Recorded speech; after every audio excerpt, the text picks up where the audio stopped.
Earlier, we told you about the former president's patently false claim that the Harris campaign manipulated photos of a Michigan rally to show an immense turnout. Quoting him now, "She AI'd it."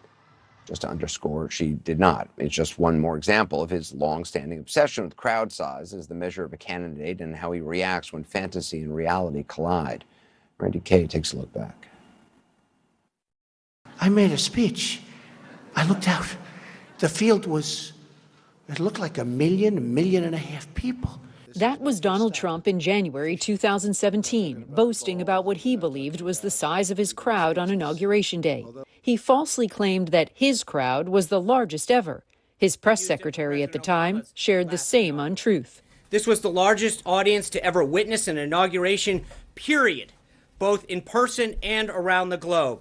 The National Park Service never provided an official crowd count, but aerial photos taken during Trump's inauguration and Barack Obama's show Obama's first inauguration attracted a larger crowd. Also, Donald Trump drew 570,000 riders on the metro system. In 2009, during Obama's first inauguration, there were 1.1 million riders. Trump's fixation with crowd size is not new. I've had the biggest crowds. They never say how big the crowds are. The line was like 30 blocks long. It went all the way back to a highway. We have 7,000 people outside trying to get in.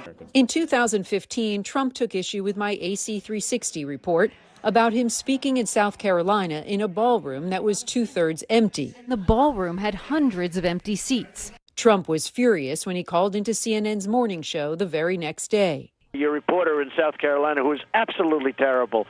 And the room was full. Every seat was full. Every seat was most definitely not full. Take a look at these pictures and video from the event. The Washington Post ran a story about our story with the headline, "Donald Trump says he didn't speak to a half-empty room, but he did." The paper posted pictures of the half-empty room and summed it up this way: CNN's assessment appears to have been the correct one. More recently, Trump bragged about the size of his crowd at the January 6th rally preceding the attack on the Capitol. The biggest crowd I've ever spoken. I've spoken to the biggest crowds. Nobody's spoken to crowds bigger than me. Trump went on to claim his crowd on January 6th was larger than the crowd for Martin Luther King Jr.'s I Have a Dream speech in August 1963.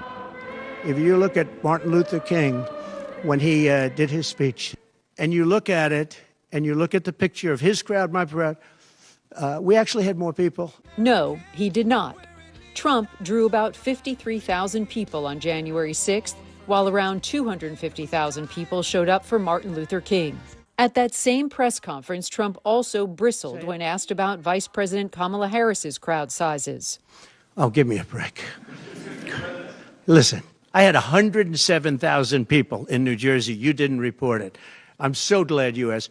What did she have yesterday? 2,000 people? If I ever had 2,000 people, you'd say my campaign is finished. Harris's team says 14,000 people were at her rally in Philadelphia and 15,000 in Detroit. It's not as if anybody cares about crowd sizes or anything.